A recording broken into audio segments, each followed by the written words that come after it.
Hey everybody, today we're doing something even different than the mower project. Today we're talking about BB guns, and I haven't decided what I'm going to call this video yet because it's really not Codger's workshop, but make it something woodsy. Might get into knife reviews and some different things. But here we have it. We've got 3 BB guns I've laid out here. We're going to talk about each one and get down to what I think.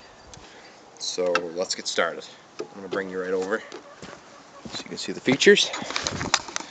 Each gun. We'll start off with a classic, the Daisy Red Ryder. Woo! Yeah! Try killing something with this thing. My first BB gun right here. Yep. Totally useless. I tried shooting a squirrel with this thing. That didn't end well. I ended up with a squirrel that was still alive. It was climbing my back. I got a photo of it somewhere. If I ever figure out how to edit videos, I might put the photo in the video. But here she is. She's the only gun out of all 3 of them here that you oil. It's got a little oil hole. You can see that. The sun's pretty bright right there. And it's definitely the neatest looking out of all of them. Looks can be deceiving, right? It's 1 pump. The other 2 are 10, but this one's just 1. And the funny part about this gun is when you shoot it, it sounds like it has more air pressure than the other 2. But I don't think you can kill a dragonfly with this thing. I like the BB load. Maybe the best out of all 3 of them. It's got this nice little hatch right there. I don't know if you can. Right there. It's probably one of the easiest to load that way. You got your safety down here. Button. And she pumps. Probably the hardest out of all 3 of them too, where it's just 1 pump. Trying to get more pressure in the pump, I guess. And sights are good, just regular open sights. Not very accurate, I'll tell you that. She's kinda you got a couple inches of play there either way. You pretty much can forget about hitting the bullseye with this thing. So it's terrible. Really, it's good if you're just planking and you got a young fella and you want to start him off with something, get him used to guns, and you want something that ain't dangerous, something he ain't gonna do much with. This is probably your go-to starter right here. It's a great starter gun. You forget hunting anything with it. So there's that. This one takes just BBs, no pellets. And there, so there's the Red Ryder. And now we're moving up to my baby, Daisy 880 Powerliner. And there she is anyway. And this one's got open sights too, just like the Red Ryder. And got safety. This is probably one of the least convenient safeties of the 3, but there it is. It's good and sturdy. It's plastic, but it's not hollow, cheap plastic. It's good and sturdy. And my great grandmother actually bought me this one after my encounter with the squirrel with the Red Ryder there. She said, "You're gonna get bit. You're gonna get rabies." So she bought me this one. This one will take out a squirrel, I can tell you that. All easy. This one can take pellets or BBs. You have to load the pellets single through the bolt there. And this one has to have something in the chamber to put the safety on. I'm not so much for that, but there it is. Got the BB load right there. Also pretty easy to load. Give you plenty of room to get the BBs in there. always load your BB guns outside, guys. Because you get these different BB guns, and they got the different holes, and you can't get your BBs in there, and they end up on the floor. And vacuum cleaners really don't like BBs. Get them up in the belts in there, and you can burn the belts off. It's bad. Or it gets after you. Bad idea. Okay. A little bit of confession session here.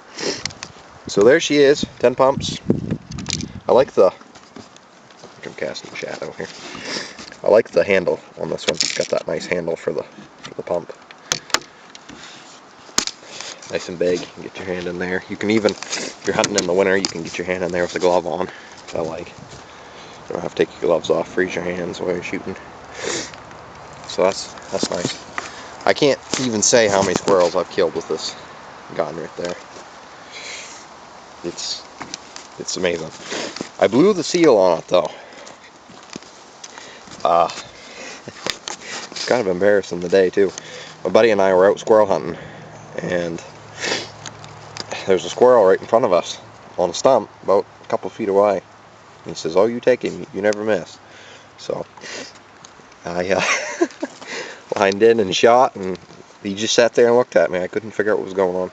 Come to find out later in the day, I realized I'd blown the seal and it wasn't kicking him.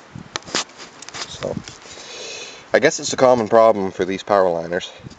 It was about 3 or 4 years old, but I let it sat for about a year. I didn't do anything with it, and I've been using it again this year, and it seems to have a little pressure, a little more than it did. I don't know. Time heals all wounds. I don't know what the deal is. But, so I'm still using it a little bit, and I'll tell you why as we move into my newest BB gun. Probably my least favorite. Back before I realized that the seal was doing okay again in this one, I was actually thinking about going back to my Red Ryder. Just blasting the squirrels a lot, trying to kill them. Because this Crossman's useless. I hate it. It's the worst BB gun I have ever bought in my life. When my seal went on my power liner, I went down to Walmart, and this was on sale. So I picked this one up. I think I only paid like $25 or something for it. But it's cheap. You hear how hollow that is at stock. Just thin, cheap, hollow plastic. And it's got some nice features. Like up here, it has a clip for your pellets. So you can, what you do is you center that clip and you leave the little hole open if you're going to use BBs. That way you can load the BBs, and then you can bump it to the side and shove the pellet up in.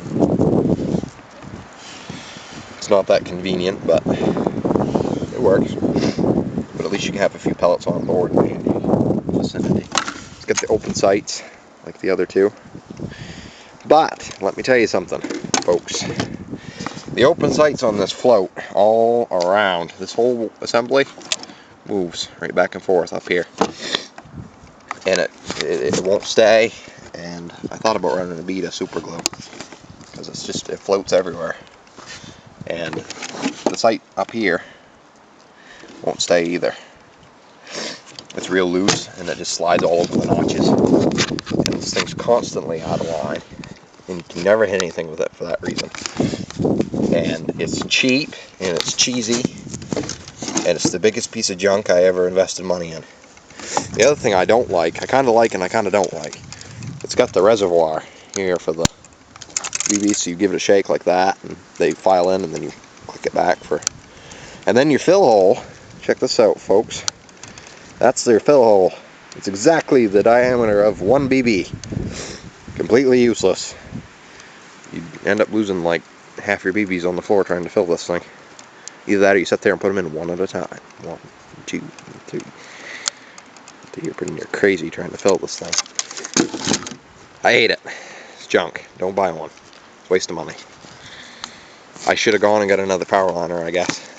But I didn't know, so. The reviews were good online. It's a weird thing. But anyway, don't get one. It's a bad idea. It's pretty junky. It's got the same safety as the other ones. Right there. And saving on the money. I want one of those X50s. Stogers. Pellet rifles. I guess you can really reach out and touch something with them. They claim you can shoot groundhogs and everything with them. So, anywhoots, there she is, folks. And all I can say is, good starter gun for a young fella. Good gun all around, other than the seal blowing. Junk, don't buy it. That's my closing words. Okay, fellas, that's it. Check in later. Like and subscribe.